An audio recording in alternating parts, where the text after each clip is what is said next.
বিসমিল্লাহির রহমানির রহিম। আসসালামু আলাইকুম। আমরা 3 দিন যাবত অবস্থান করে আছি। এই যে নন এমপিও বলতে আমরা শিক্ষক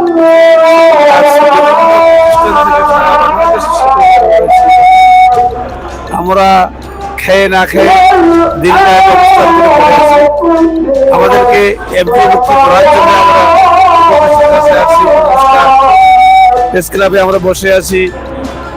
আমরা সচিবালয়কে অবস্থান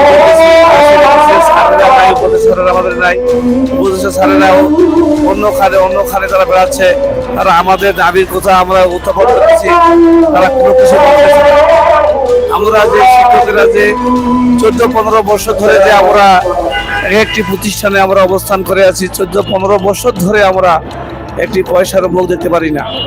আমাদের যারা স্ত্রী সন্তান যারা আছে তারাও কোনো যে একটা ভালো মন্দ দিক থাকবে, একটা ভালো পোশাক পরিধান করতে পারি না, একটা ভালো মন্দ খাওয়াইতে পারি না।